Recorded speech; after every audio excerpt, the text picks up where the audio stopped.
Good people, what's up, what's good? Thank you all again for tapping into another edition of our Millennial Master Class Series. Blessed to be your host, Caleb Smith of the 3 Million Podcast. Today's conversation was a conversation that was beyond needed. It was with Miss Kris Smith, aka the Black Techie. She was great. She talked about her experiences in the Black tech space, corporate America, and how she's leaving her footprint and a path for us to follow when it comes to technology. Just learning from a Black woman who's innovative, who is literally being a trailblazer right now. It was such a dope experience. Shout out to Kris. She's amazing. Before we even get this started, make sure to follow her on all social media platforms at The Black Techie. Support her business, support everything that she's doing. We talked about entrepreneurship as well. It was a great conversation. And even these companies as well who may not be speaking up and doing it in a right way when it comes to the Black Lives Matter movement, and some companies who are. And she's breaking down how we need to be in those rooms and also how we need to create our own rooms and our own tables. This was much, much needed. Make sure to hit that post notification bell. Make sure to subscribe and to like this video, to comment and tell us your favorite part about this conversation, and share this with at least 2 to 3 friends. We appreciate you all again. Now let's get to the fun part. Let's get this conversation started. Let's get it.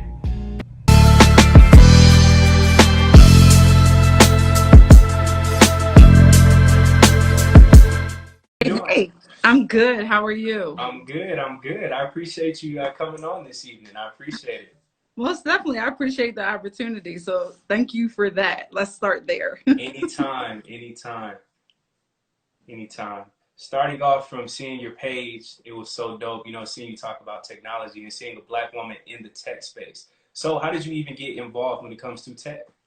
Well, fun fact, I actually was a probation officer, which a lot of people don't know, before I got into tech. I'm originally born and raised from Baltimore, Maryland. Okay. So for me, have a lot of family members, like 2 aunts. One is a retired judge, one is still a judge. Wow. And I just thought, being in the criminal justice space, that I could be able to change the world, just be kind of this super saver hoe, like as far as like saving everybody. Yeah. And, I was still doing a lot, and I really loved all of my kids. I dealt with all males.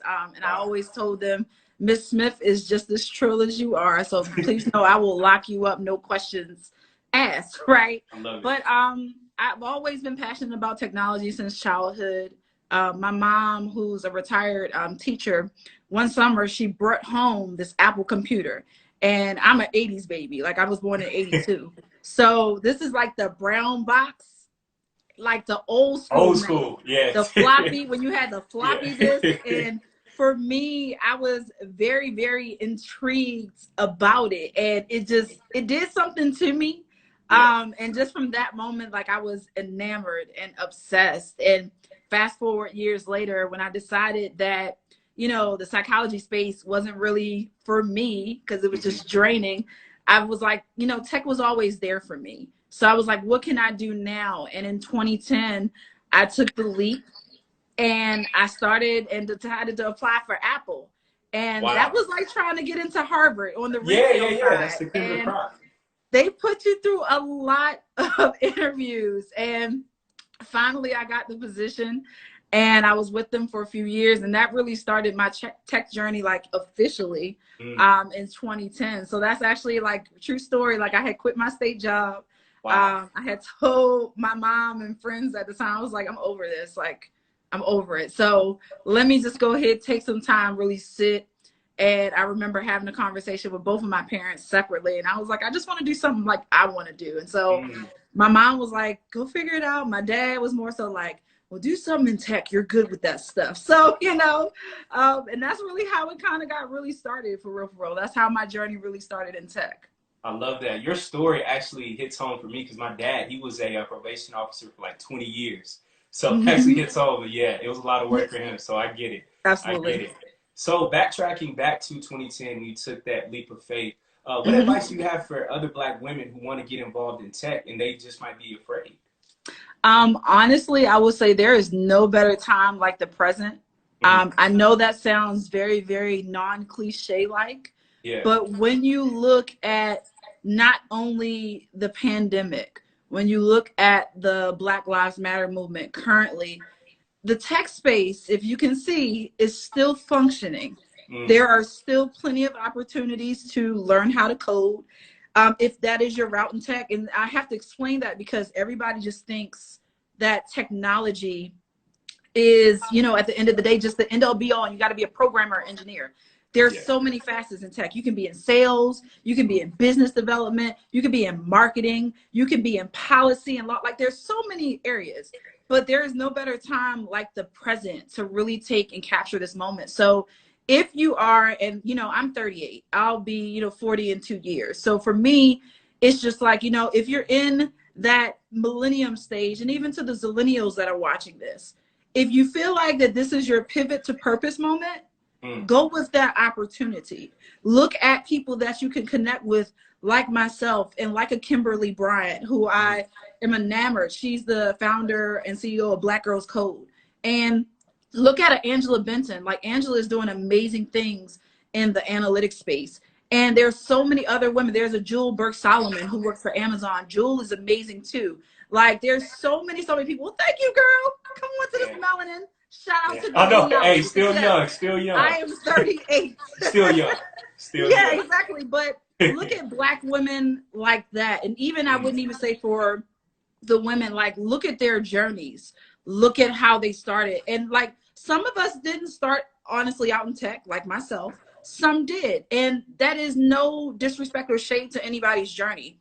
But what is most important is that you take that leap of faith. If you feel like right now you could be of service in the tech space, start having conversations, start really connecting with people on social media or even virtually offline.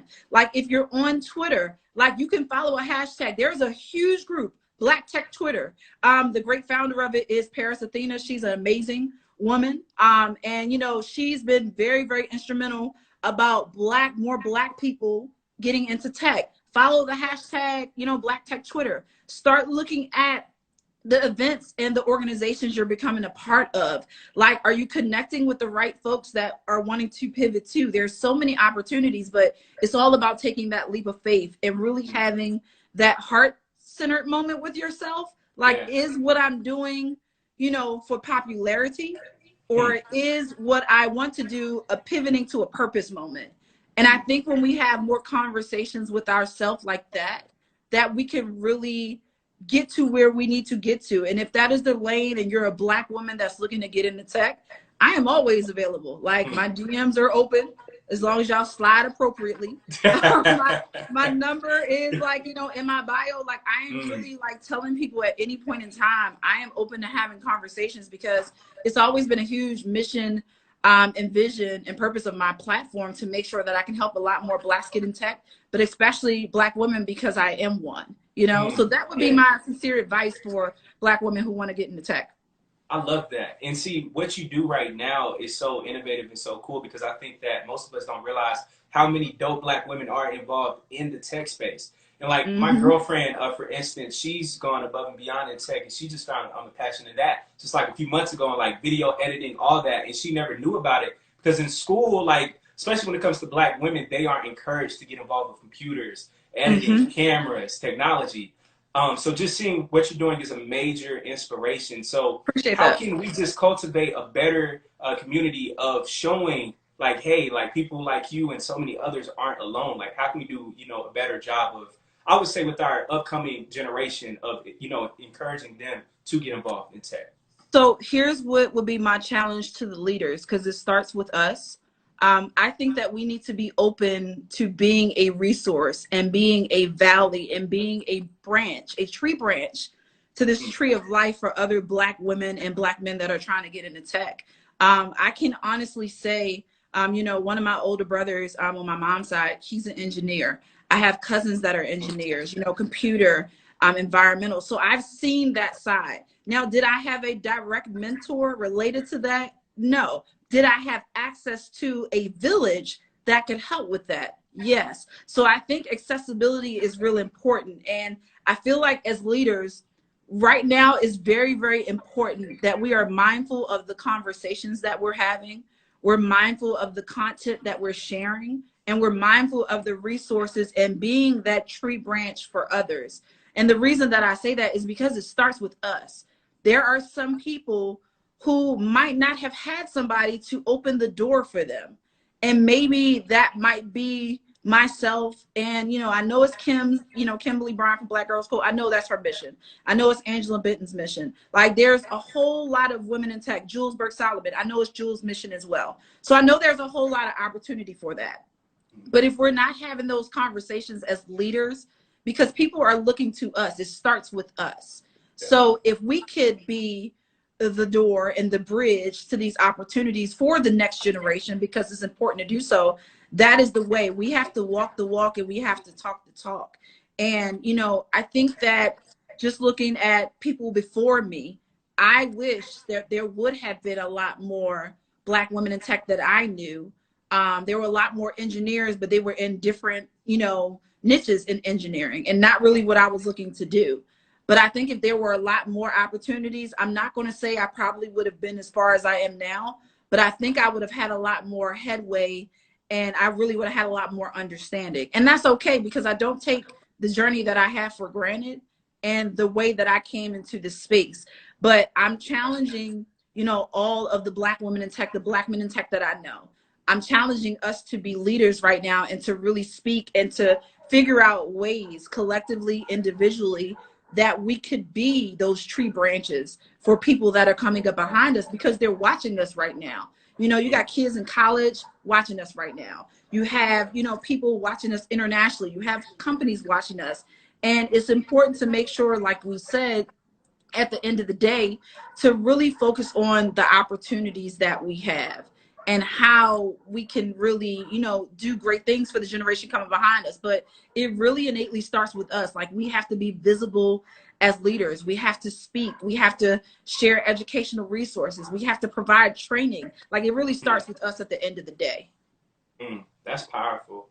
And as a Black woman that's in this tech space, what obstacles do you face at the workplace, sometimes being the only Black woman and sometimes probably the only woman in your space sometimes? So what are, some of those challenges sometimes? I can honestly say I was blessed to not have as many experiences as that when I was working in corporate America. I can be honest to say that. But the two that are definitive that stick in my mind, I used to work for a state government agency when I first moved back to Atlanta, because I was here in 2010. I left for like a few months to go help take care of my dad before he passed. And I came right back. Like, I literally told him, like, look, this is a short time in the mission. I'm coming back to Atlanta. But for the most part, I remember working for a state government agency, the youngest Black female on my team. I was actually in grad school at the time at Georgia Tech because I have an MBA in management and technology.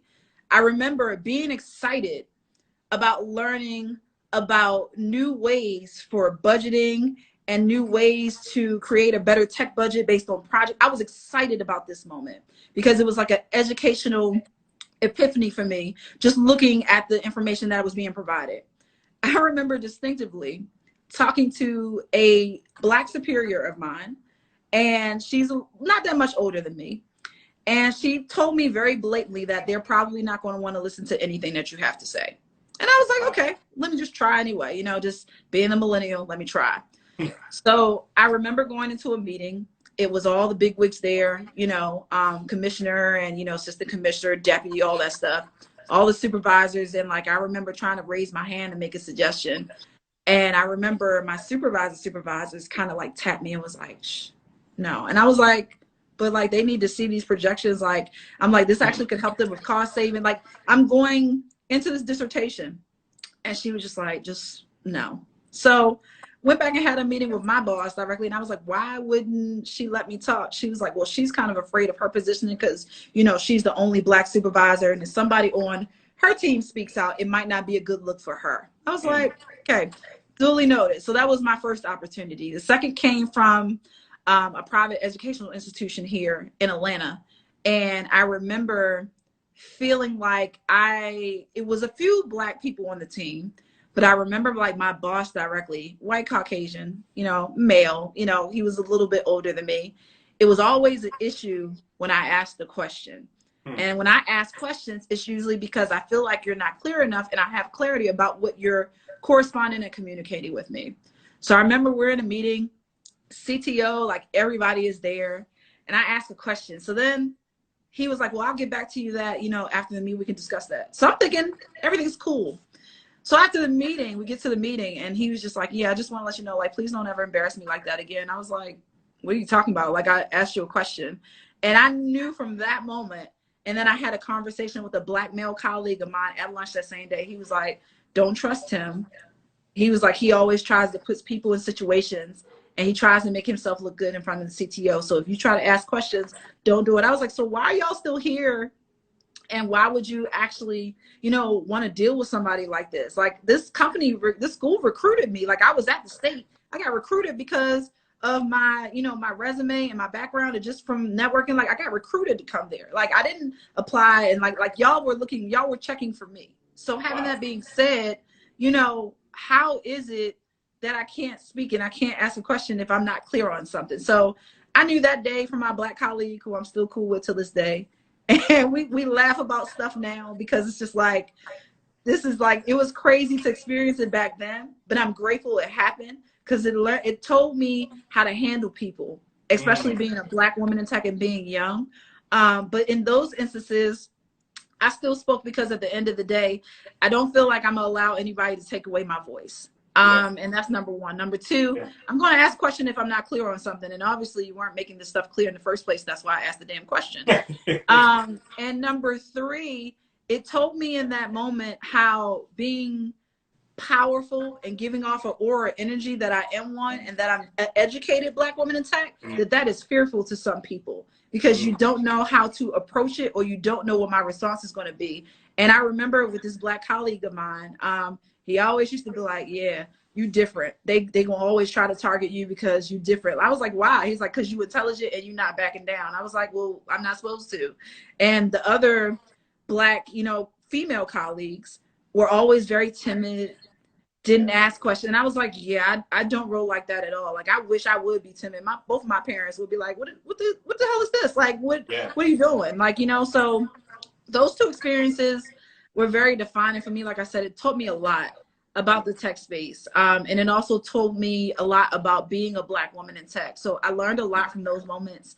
And like I said, I'm grateful that those were the only two that I've had. And I know people that have way worse, especially what's going on now. Like, I know people that work for tech companies, and they are treating them right now like they have no regard for what's going on. And I was like, that is definitely not the tone that you need to set. But I've known friends and acquaintances that are experienced that, and it's real. And I'm like, I don't miss them goddamn days at all. Like, I'm just like, I don't miss those days at all. But yeah, like, those are the only two instances. I stayed strong. I didn't let it define me. I didn't allow people to define my narrative or what stuff was. But I realized in that moment that I was powerful, and that was very, appealing, and seemed to be very overbearing for a lot of people.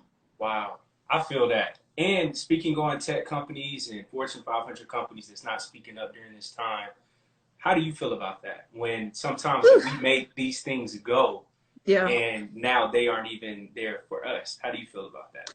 So my mom is a retired teacher, so I had to educate her on some terminology, some slang lately.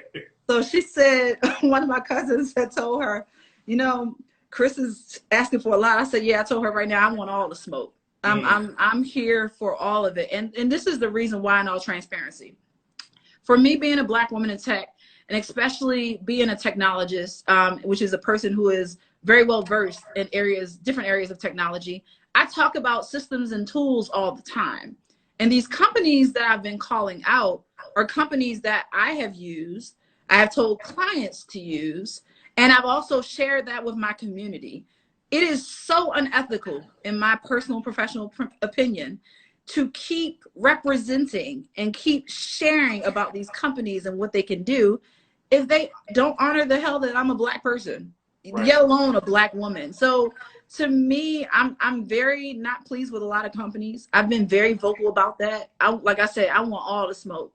So, for me, I've called companies out. I've sent emails. I've sent DMs, because I'm like, some of these companies I do have relationships with.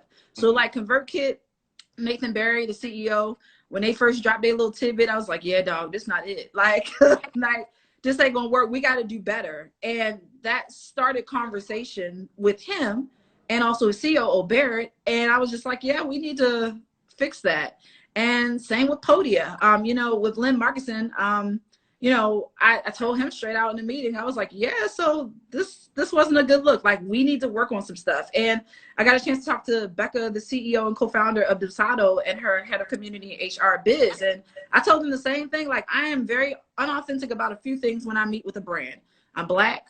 I'm a Black woman, and I'm a Black woman in tech, and I probably am going to curse, but me and Jesus have a good relationship. So as long as y'all know those things, we're good.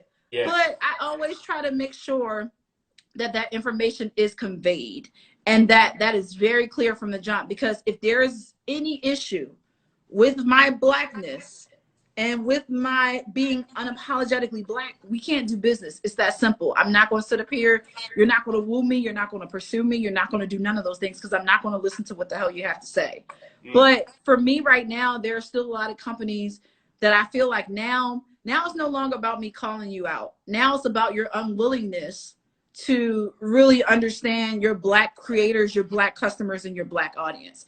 Because if you look at the financials of all these companies right now, and if we had somebody in the data science department and analytics department break down the percentage of Black consumers to any other race, hands down, that probably will be the majority of the market share of their company.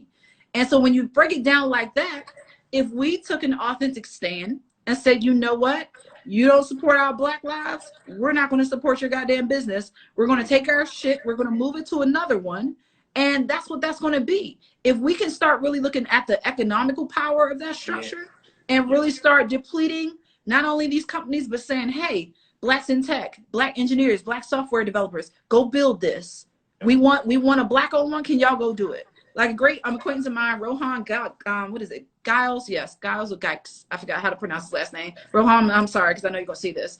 He already has created and is starting to process the next Gumroad. You know, I've called Gumroad out because, you know, Salil is just the CEO, man. He got too emotional. And sometimes you got to remember, business is business. You can't be so emotionally invested. But these tech companies I'm calling out, like, there's still, you know, quite a few on my hit list. You know, if you listen to, you know, Clout and you listen to Cardi B line, she says a whole lot of people still on my hit list. Like, it is. It's not a hit list. It's more so just like, you're going to know that I'm going to be very vocal and visible. And at any time I see any Black person and Black member of my audience talking about your product, I'm going to politely correct them and say, hey, you might want to do your homework on said product, because they don't care about your Black lives. Now, the companies who have retracted statements, got it right, I salute them, but I'm still holding them accountable too. And I told all these companies that I've had these meetings with, all their C-level people that I've talked to, hey, I'm going to be checking the hell up on y'all. So, like, please know, like, with action comes accountability. So I'm still going to have conversations with you. We're still going to be talking about what you said you were going to do. And I'm going to check and see if you have done what you said you were going to do. It's that simple. It's an accountability thing. And I had, you know, two Black women on some of my posts the other day have a lot of different conversations with me about, you know, me, especially with two particular companies, one with Samcart and one with Canva. And on the Canva post, basically the young lady was just explaining to me that, you know, you got to look and see what they've done, and like look and see how they've added things to their media library. And she's deleted this comment, you know, since that time, but honey, I screenshot anything, I'm gonna tell you. And, you know, I sent her a response, and she was just like, we need to stop looking at the people who, from the perspective of just put a post up for no good, and look at the companies actually doing stuff. And I'm open to everybody's opinion and feedback. Right. I'll respond when I feel needed. So I did respond to her, and I explained to her, I need you to look a little bit deeper into my contextual information that I'm providing you. They did not provide a statement. They provided a social media post with bullet points. And that is different from a statement. To me, in my personal professional opinion, a statement is basically, I can find it on your blog, your website, all of your other social media avenues. Yeah. Canva had one statement that was on Twitter, but it sent everybody to the same post that was on Instagram. It was a Blackout Tuesday post. Yeah. And I'm very familiar with Canva's makeup on their team. There is not one Black person on their team. So there's also a diversity issue. And when you think about it and think about the contextual level, how can you have conversations about Black issues when there's nobody Black on your team? What people are you bringing in to train you What HR professionals, what will you do to help them train you and have those conversations? And then additionally, you said that you're going to continually work with, you know, you want designers and creators to add more content to your library. Because I'm a consumer, and I explain this too. I've seen the updates, but not just about getting the designers and creators to add to your library. How are you going to empower their stories? How are you going to tell them? You can't really tell their stories because you're not Black. You need somebody Black to tell their stories. So how about working with like a Melissa Kimball from Black Creatives, who I'm very connected with, and Melissa is amazing. She has a research or network. Or like my friend Rochelle Lynn, who is a content strategist who works with companies and clients that helps them with their messaging, you know, or like even with, you know, other people like Jobbing with Jazz. Jazz is an amazing woman. She's an HR consultant. I've literally plugged her to these companies like, hey, y'all HR listings, y'all job listings are trash. You need to have the messaging be right if you're looking to add more Blacks in your pipeline. But that's what I'm talking about. Like I was explaining that for the Canva.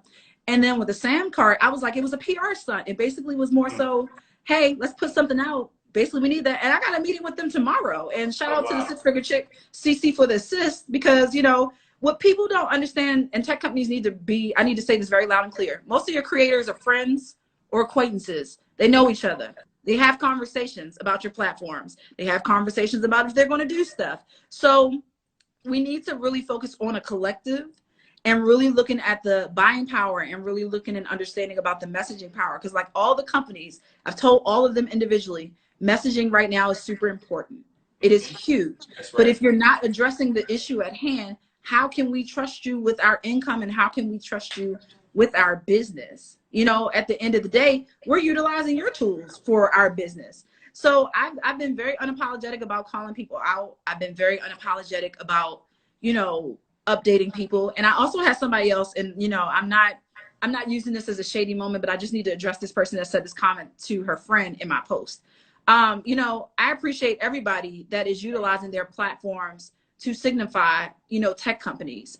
And she made a statement to the effect that it was more so a hot trend and everybody is doing it. I applaud that if people are. I use my platform basically just to keep people in the know.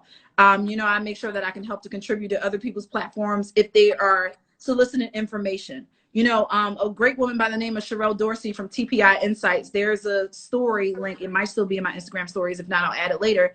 She and her team created a data spreadsheet of all the companies that have spoken up.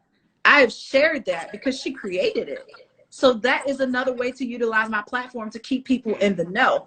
I've just done stuff on my personal platform, really just talking about who has spoken up. And like, I understand where the woman was coming from. I get that. And she's right. Like, if companies weren't listening to her, or if they, you know, weren't, like, I agree with her point in her statement and stuff like that. But let's not use that as a moment, because I'm not putting myself on a pedestal. None of this I'm doing right now is about me. It's really about us. There's a difference. I don't give a damn about me right now. It's about my audience, and it's about my community. If they good, if these companies are good, then that's fine. But like, I read the comments. I don't always respond to everything because I'm not required to. But, you know, and I don't owe anybody a goddamn thing. But I do respond when I need to.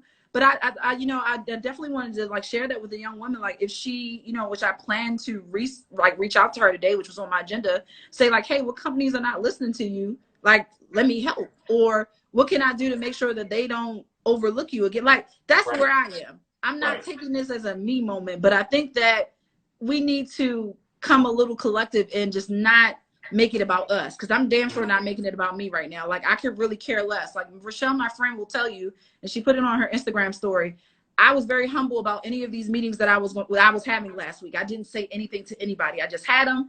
I updated the statements. I updated it on my platform because it wasn't about me. I don't get nothing from this.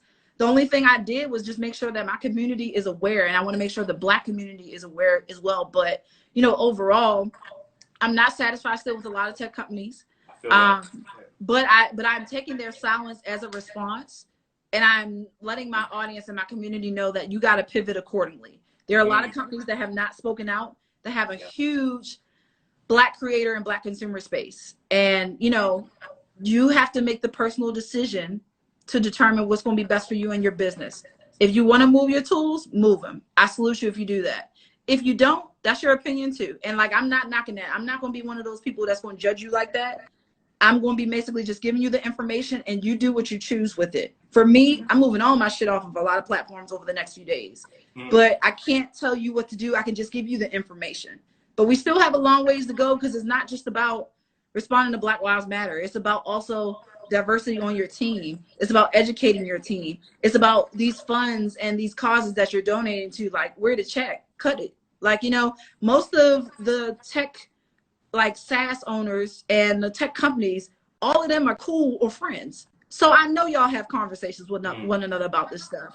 I know some of y'all have been trying to fish for conversations or try to make sure from a PR perspective everything is good. And like I've told all the companies, I challenge you all not to go back to business as usual. That is going to look very, very skeptical.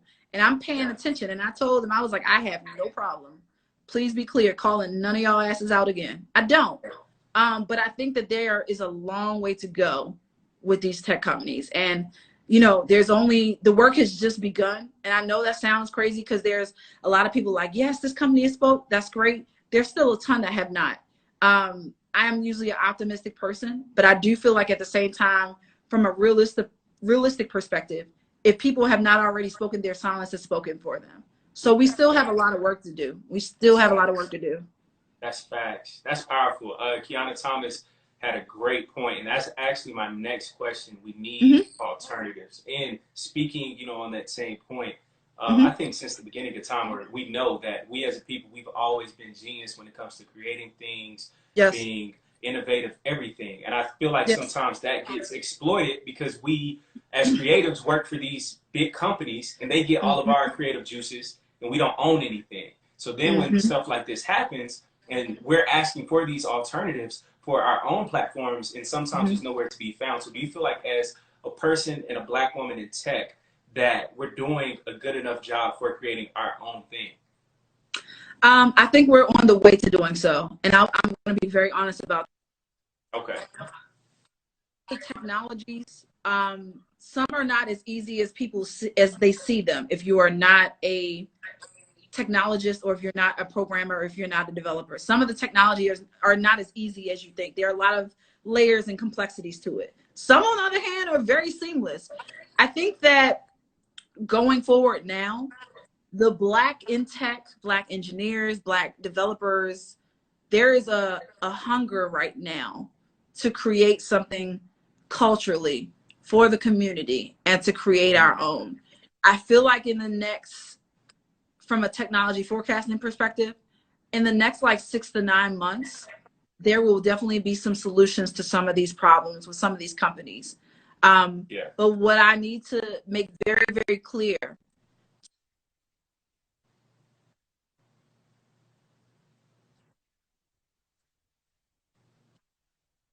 we got to make sure we have our shit together too. So it's not just about creating the product. It's about making sure our customer service is going to be together. It's making sure that our marketing and our messaging is going to be together. Is to make sure that everything on the back end and infrastructure looks just as pretty as what people see on the front. You know, I think when, you know, there's a lot of leeway right now for it. I'm excited to see what Black creators and Black engineers and Black programmers create right now. There's so many opportunities. Like, I'm telling you, there's so many opportunities. And I think that if on some of the ones we can have some power collective come together to build one, I think that would be great. What I am starting to see is that there are a lot of individual projects, and that's all well and good. But I definitely need to make sure that we are focusing on the overall goal and vision, which is to make sure that we're working together collectively to provide these tools. There is a huge opportunity in the sales funnel builder space. There's a huge opportunity in some of the email marketing spaces. There's a huge opportunity in digital product download. Like, there's so many opportunities. And if we can focus on those markets first and really come together and work together as teams and really focus on it from that perspective, I really believe that there will be a lot of great things. So like in 6 to 9 months, definitely. I definitely think that. And yes, collaboration over competition, because, you know, I feel like sometimes, and I'm gonna just say the stuff that people don't like to say, because that's just the type of person that I am. a lot of times, especially right now, I can definitely see some indications and signs of people that are trying to go for self with creating these platforms. And it's not going to do us a service. It's going to do us a disservice if we're not really collaborating on stuff. Just talking to some friends and acquaintances of mine, we've run some ideas and I'm just like, yeah, but it's not just been me. It's been us having a conversation, talking about how we're going to lay this out, talking about how we're going to do this, that, and the third. And I think that is important, especially right now that we come together and it not be a selfish moment, but it be a selfless moment. And that we focus on the collaboration and not the competition. So I say give it like 6 to 9 months. I think that there will be some platforms. Some could be up sooner. I know from what I see, and I know just from conversations, I know that there are a lot of great things coming. But like I said, I just need us to focus on the collaboration part, not the competition part, and being selfless in that process. That's needed. That's awesome. And I think somebody asked a question, good hair, good body asks, do you know any Black-owned tech companies that need collective, global Black community financial investment? So no, I know some Black VCs. So there are not any right now that I know that need investment. What I would challenge you to do, I would get very interactive, like I said, in Black Tech Twitter, the hashtag on Twitter. There are a lot of Black creators, technologists, engineers, programmers, developers over there. I would have those conversations over there because you'll be able to connect with a lot more people that are looking to create stuff. I am fortunate to know, the Collab Capital Group. That's basically, Justin Dawkins, Dream Maven, and Jules Burke-Solomon. I feel like I'm missing somebody. So guys, if y'all watching this, I apologize. But they're Collab Capital. That's a Black-owned investment group for Blacks and Blacks in tech specifically. They're amazing. And, I've had the opportunity to meet with Jules personally about something. Jules amazing. Justin, I've been able to connect with him. And what they're doing, the work that they're doing is really, really amazing.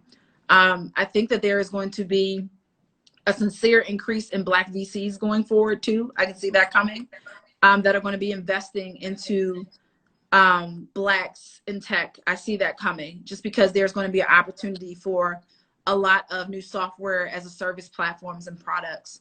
But I don't know of anybody, but like I said, I would challenge you to get on Twitter and actually be really inactive. Follow the hashtag Black Tech Twitter. You probably will find a lot of people that could possibly utilize your services in your capital.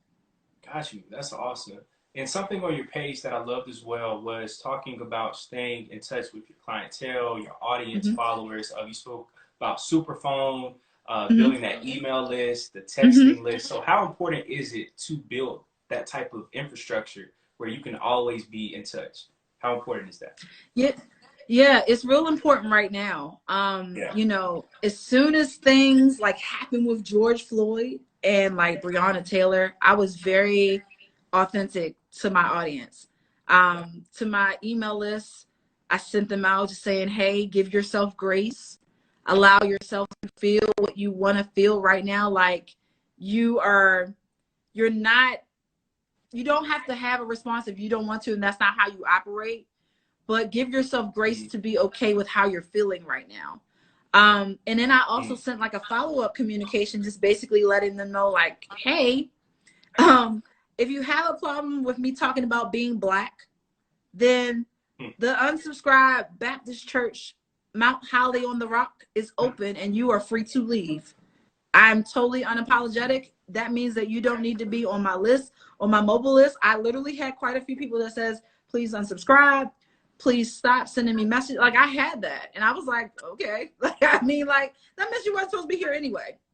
I'm totally okay with that. But you gotta be honest with your audience. You have to show up right now because they are taking your silence as you not speaking. Y'all laughing? I'm so serious. If there's anybody that's watching this live right now, Ashley, I know one of my clients is in here. She will tell you, I literally people on my list, I literally said, you are more than welcome. The doors of the church of Unsubscribed Baptist Church are open.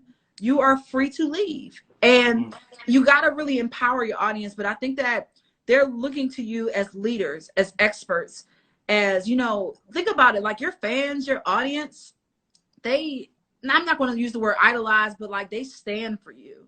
Yeah. So they are looking for you to stand for them, and Mm. being communicative, keeping them in the loop, letting them know what's going on. Like I sent that email, was like, hey, I'm moving all my stuff from various platforms. Give me grace during this process, but I will keep you in the loop when everything is done. Like, you got to just be authentic. And it's important to use all of the different mediums and channels. Like if text marketing is going to work for you, use that, communicate. If your email list is going to work, use that and communicate. And the reason why I've been such a huge advocate of that is that we got to start pushing people to content that we own.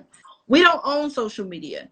At any time, Mark Zuckerberg, if y'all really knew how powerful this dude was and how many companies Facebook owns, like Facebook owns WhatsApp, they own Instagram, they just purchased Giphy in a stupid deal. Like they own a lot of platforms. So at any given time, they can come and shut your account down without notice.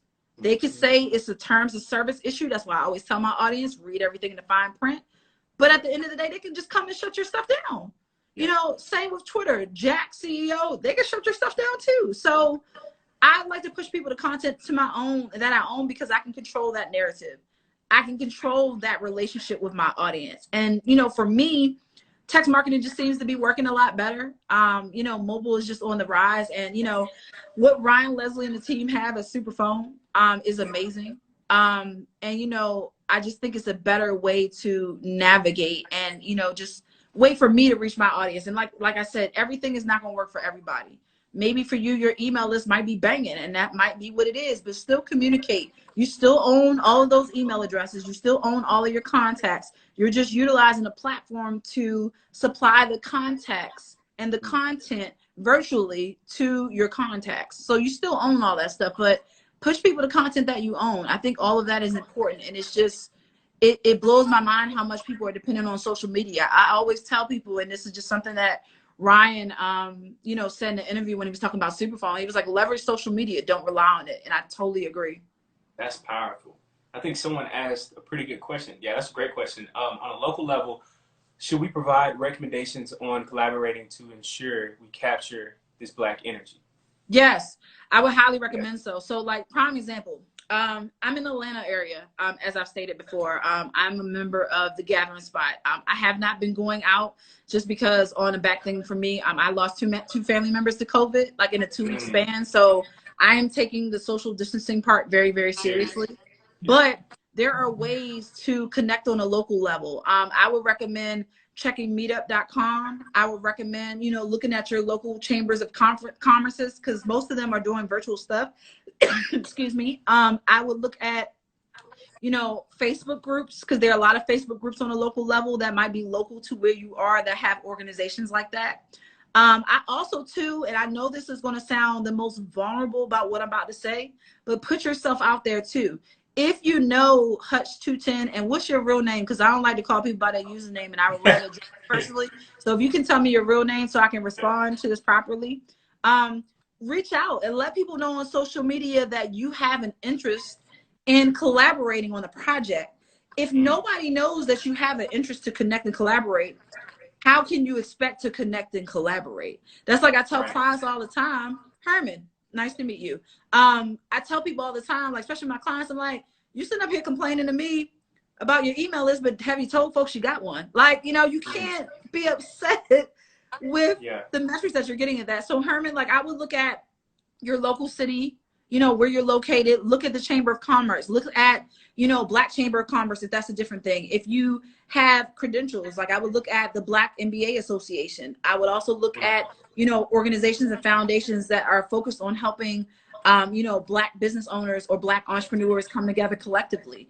I would look at, you know, media outlets to see if Black enterprise are doing like any virtual events or things of that nature.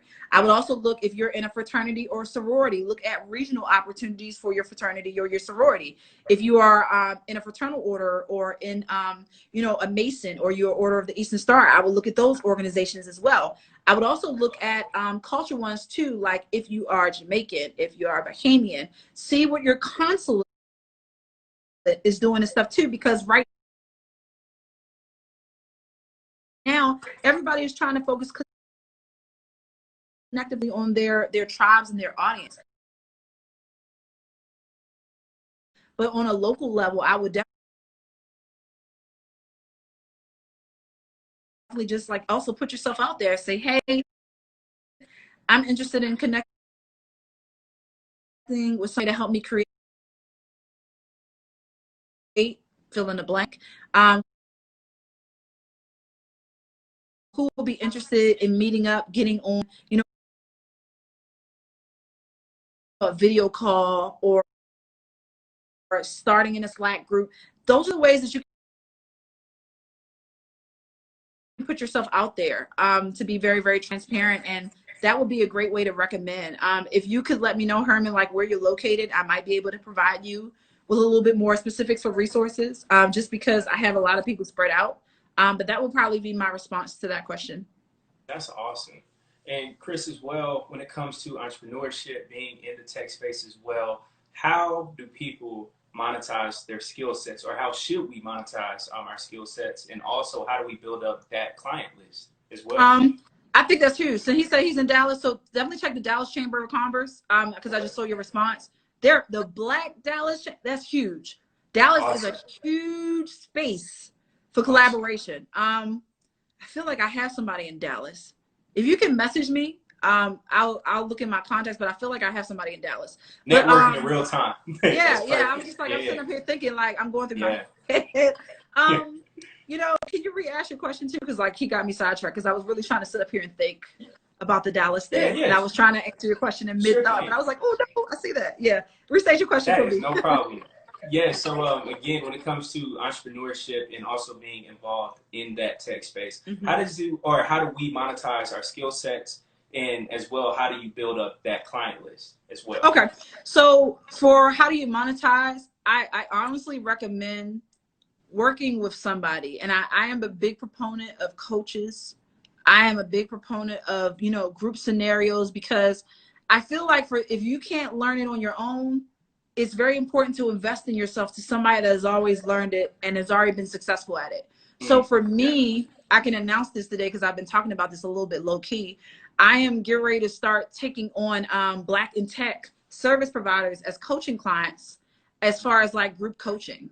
I feel like the way that I've been branding myself, I've been messaging myself, I've been monetizing a lot of Blacks in tech that provide a service. Whether you are a business operational strategist, whether you're a sales funnel strategist, whether you're an email marketing strategist, whether you're tech support. I feel like that there is a huge lack, and I haven't really seen a Black and tech coach for Black and tech service providers. And I feel like the investment piece is a really big part to monetize, because for me, I've been in the tech space for 10 years, but I've been an entrepreneur for 6. I know what strategies work well for Blacks in tech. Why? Because I am Black in tech. So I understand about the level of clientele. I understand about the quality of clients. I understand how to get clients and how to do lead generation. Why? Because I invested into coaching and have for almost about the last 4 or 5 years since I've been an entrepreneur. Mind you, I said I've been one for 6. I've invested that money and that time into that. So I know for a fact, like I can work with Black and tech service providers. Like I have quite a few as clients, and we go through messaging, we go through branding, we go through how to get clients, we go through how to set up packaging. You know, we have those conversations because I've already done it.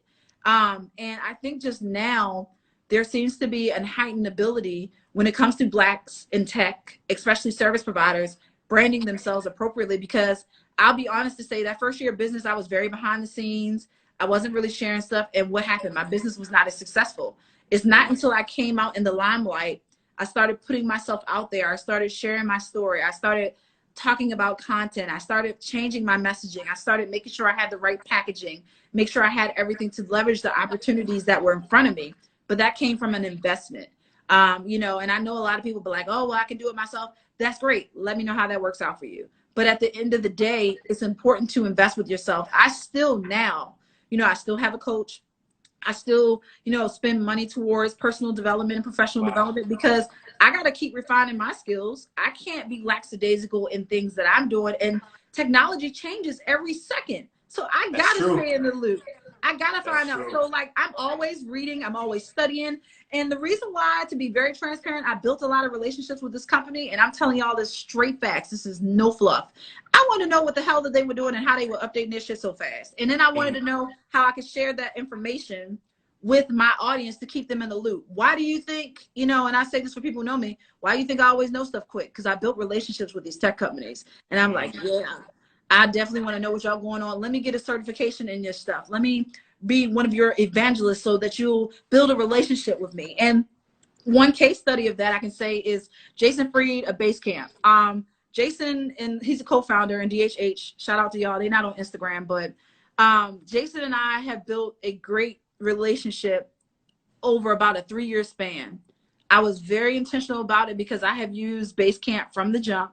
And as soon as I met with him and got a meeting, I found out his wife was from Baltimore. I was like, oh, I'm in there. Like, we got a connection now that I know that. Yeah. And I've been very vocal. I've shared their product. I've done that. This is even before I had got a relationship with him. I was able to, you know, connect with them when they do stuff. I talked to them, you know what I'm saying? Like, and like, even when this all went down, like I had a conversation with Jason too. So, you know, there's a trust that I built with these tech companies. And it's important for monetizing skills because you got to know the platforms that you're teaching about. But I've been able to brand myself so well like that. And this wasn't overnight, y'all. Like, I've been an entrepreneur for 6 years. This did not happen overnight. I have failed. I have fucked up. I have done a lot of crazy stuff. This did not happen overnight. But I was very intentional about these relationships with these tech companies so I could always be in the loop. So when people found stuff out, like, yeah, the Black techie said it first. She said this first. She told me about said platform. Most of y'all favorite influencers, I am their favorite techie. Why? Wow. Because I know most of the stuff and I know most of the platforms they're using, and they usually come to me anyway and ask me questions. Guarantee it. Guarantee it. But monetization is about investing in your self. Building, you know, like you said, your email list and your audience, and just that is a long process. And it is continual. And I was just talking to a client today. You know, she is getting in the hair space. And you're right. I do, Erica. Hey, Erica.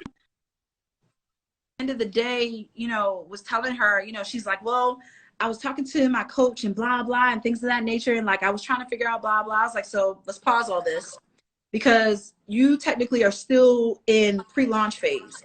I said, how are you going to launch to somebody if you haven't built a relationship with somebody? Wow. Like, you can't, that just doesn't make sense to me. That's like, if you, like, if we weren't like interacting and if you didn't reach out to say you wanted to interview me for this, right? And how could, you know, you come later on down the line if there was no conversation or communication about how that doesn't work like that. Now this is a start for a relationship for us, right? But like I told her, it's the same way with your business. How are you preparing for a launch if you haven't built an audience and you don't have nobody to launch to?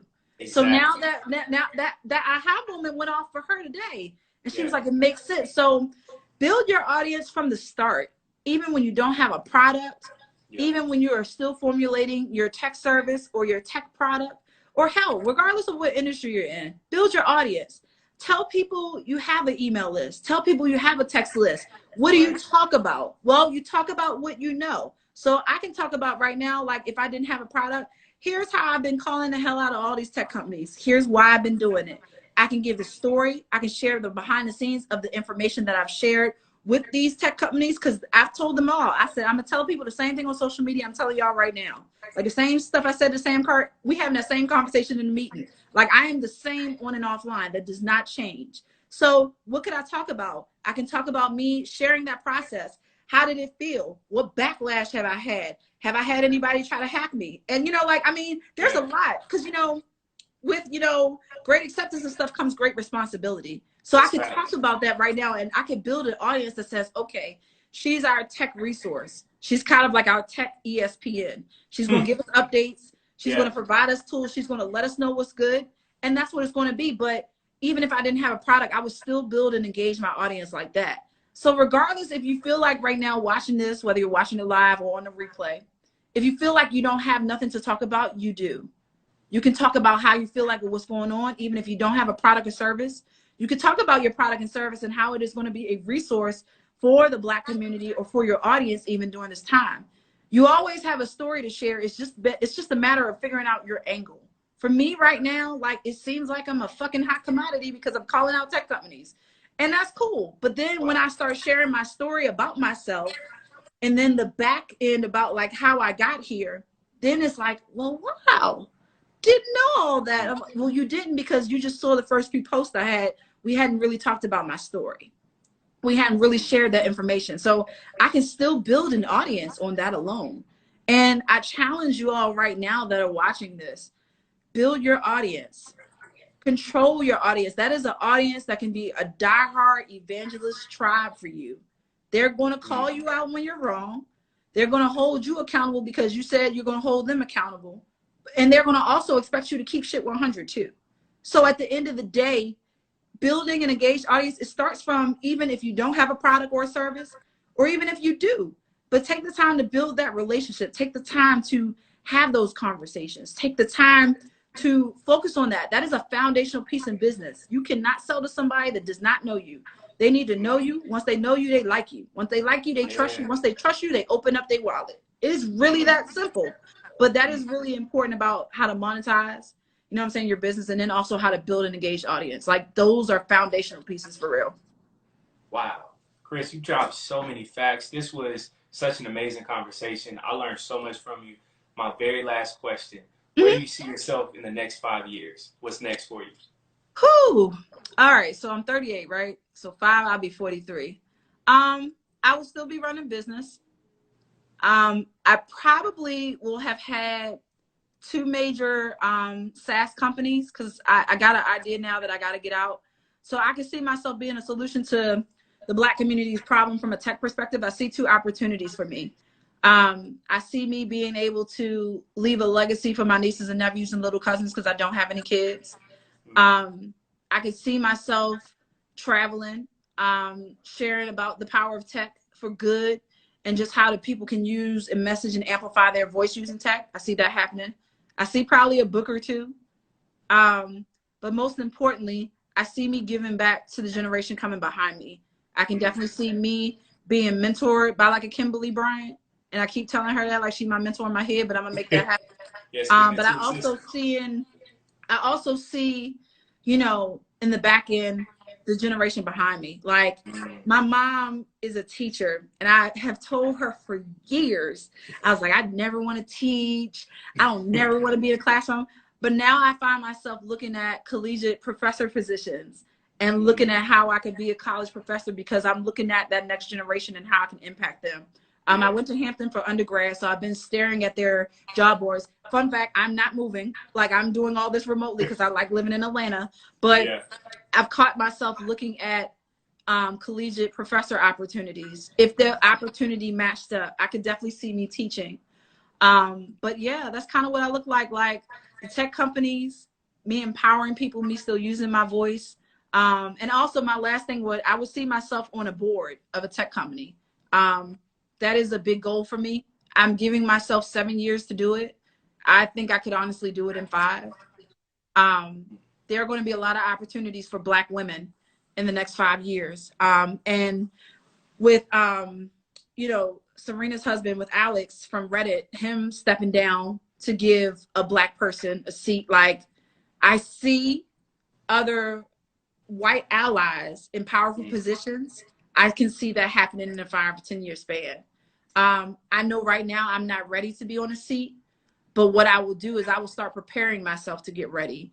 That will be conversations that I would have with Kim, or even Angela Benton, and just like, what do I need to do to get ready in that regard, and, you know, create those companies. So that would be my vision. And honestly, I might probably dip off of social media too and tell people, y'all better follow me on my goddamn email list and on my mobile list, because I might not be on here. I told my friends, I said, when I turn 40, I might dip off that whole year. Like, y'all have to follow my blog or my newsletter to see what I got going on. But that's what I see for the next 5 years. And like I said, in all honesty, a lot of those things that I gave myself 5, I kind of see them happening sooner. I'm in a very creative space right now. And despite the pandemic, despite what's going on globally, I feel more inspired and empowered more than ever to share my story and to really talk about it, because the last thing before I will let this go, I technically wasn't supposed to be here. So I say that because I was in a coma when I was 20 months old. And a lot of people don't know that, but I've recently been sharing that as part of my story. And so, you know, for the most part, my mom was very, very transparent and was telling me this as I got older, because I never really knew the story. Like, my dad would talk about it. And, you know, my parents divorced at an early age, but they were always still great friends, even until my dad passed. Like, my mom and them, great friends. But I didn't really know the story until I got older. So 20 months old, had a febrile seizure. And if anybody has known anybody that had a febrile seizure, like, you get a high temperature, and sometimes it can lead into a coma. And for me, it did. My temperature was like 104 or something crazy. And I was in a coma for 6 days. And they told my family that, like, she's not going to come out of this function. No, you're good. No, but what I was saying before we got cut off, for those just coming back, just because I know y'all are adding in. Like I said, I wasn't supposed to be here. Like, physically, I was not supposed to be here. Geronimo, what's good? So like I said, when I was 20 months old, I had a febrile seizure. Like I said, for people who don't know what that is, that basically is a seizure where a child gets a very high temperature. And like I said, you can either recover from it, or sometimes there could be brain damage associated with it. So the family, they basically gave my family, the physicians rather, gave us two options. One, she's going to have some sort of like brain damage or functionality issues, because it's a high coma and she's 20 months old, mind you, me, 20 months old, or she's not going to make it. And it's going to be that simple. So I was in a coma for 6 days. And, you know, my family definitely was by my side, praying with my parents, you know, my church family at the time, like, praying for my family. Like, everybody was praying for me, because they were told basically at the end of the day, they really weren't sure. Because at this point, it's 6 days, it's a child. Like, I'm not a middle-aged adult, I'm not a teenager, like, I'm 20 months old. So the probability of me actually being able to get over that and to get over it well were very slim, numerically speaking, right? Very, very slim. But what happened on the 7th day was I woke up out of the coma as if nothing happened. I basically said hello to my doctor, and I did not understand at the time why everybody around me was in tears. So for me, when I found that out a little bit later on in life, like I said, I was not supposed to be here because of that coma, and because there was a very talking about the odds, like, astronomical. Like, there is no way I should have actually come out of that coma at 21 months old. Like, not only come out, but be functional, can talk, can walk, graduated high school, graduated college, graduated from my MBA program, actually living past a certain age, like, with no issues at all. So I am technically like a walking miracle. So I take my assignment very seriously. So if people see and understand why I'm going so hard, it's because I was not supposed to be here. My destiny could have been totally different, and there would have not been the Black Techie. I would have not been able to share my story or share my feedback had that happened, and had I succumbed to the febrile seizure, into that coma. If I had pretty much just gone away, like, that would have been cemented, and that would have been infamy, and nobody would have been able to know what I would have been capable of, how valuable I would have been able to be to society, and also the power that I could have contributed later on in life. That destiny would have been cut short, and nobody would have been able to know what I was actually really made of. However, that did not happen. And I am here, I am living, I am breathing, I am functional. I have never had any issues since that time. Like I said, I have graduated, all those things. I'm still looking at next degrees because I like school. But at the end of the day, you know, I am a walking miracle. So I take my assignment very, very seriously. And I take whatever is had for me in my destiny from the Creator. I take anything that comes my way, and I run it off until the wheels fall off. Because like I said, technically I was not supposed to be here. So for me, you know, I encourage everybody that is watching this today, please take that leap of faith. please have that conversation if you're interested in getting into tech. I am more than available. Like, my DMs are open. As long as y'all come in appropriately, the Baltimore girl won't have to get out of pocket. We good. I can definitely refer you to connections or resources I have. And I will be honest if I don't know, and I will tell you that, and I will tell you, but I will probably still find out for you. Like, that's how community is supposed to be. That's how things are supposed to be. And so, like I said, I'm literally a walking miracle, and I take my assignment very, very seriously. So, you know, at the end of the day, it's important for us to start taking our assignment seriously right now as well. Whatever it is that you were meant and called to do, I think that it's really important to honor this moment and to really take heed to this moment and pay attention to what's everything's going on. A lot of people who might have been asleep are now wide awake. Yep. A lot of people who are already wide awake are probably in turbo time. And the people who are on turbo time are probably on their own little galaxy. Everybody is alert and awake right now. So I think it's important for us to honor this moment, to honor our stories, and to share our stories because they're powerful. And if anybody tells you that they're not, I am a living witness to that they are. So, you know, I'm grateful for the opportunity today. Thank you for reaching out. I appreciate it. And I was going to say, I'm at the Black Techie on all social.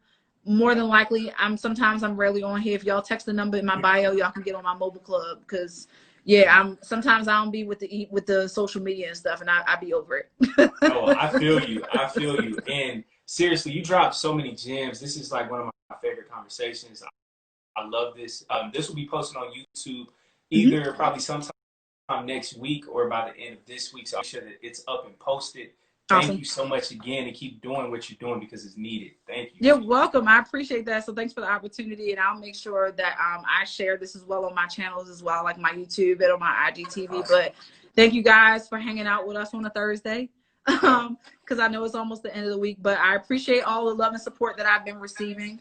Thank you all for the great energy. I receive it. I know, like, a lot of people think at the end of the day, like, she probably don't read. I read comments, I read text messages, and I do have an assistant, but I read and I respond. Like, I'm not getting somebody else to respond for me. So I thank the Black community. I thank y'all for your love and y'all energy. I thank y'all for keeping me safe and y'all making sure I'm good. So I appreciate this and the opportunity. So thank you once again. Yes, and also I'm here in Atlanta, so I'll make sure to always stay in touch once COVID is over with. Yes, please let's link up. Look, if you decide to do this on live, mention I want to be on. I want to be a live guest, because, like, if y'all think I'm animated now, like, I'm the same in person. So that's that. So yes, thank y'all for definitely reaching out. Like, please make sure y'all follow me on all my platforms. I have a lot of great things coming. If you are interested in getting into tech and you're Black in tech, please don't hesitate to reach out to me. I definitely recommend following the hashtag Getting Active on Twitter, Black Tech Twitter. And if anything, I can be a resource to you all. Please don't hesitate to reach out. Love. You be safe, and thank you again. You have definitely will. I appreciate it. You have a great rest of your evening. Okay. Thank you. All right. Bye. Thank you all again for watching another edition of our Millennial Master Class Series. Make sure to follow Kris at the Black Techie. Again, support her business, her movement for Black women who want to get involved in the technology space, Black people. Make sure to reach out to Kris. Her DMs are always open. Her email, phone number is all listed on her Instagram. Make sure to support her. Show her the love that she needs, the support, everything. We appreciate you all so much for tapping in each and every episode. Make sure, again, to subscribe to our channel. Hit that post notification bell. Share this with at least 2 to 3 friends. And let us know down in the comments section your favorite part about this conversation. We love you all so much. This is just the beginning. Make sure to follow us as well on Instagram at 3milliPod. We just getting this thing started. We love y'all. See you next episode. Peace.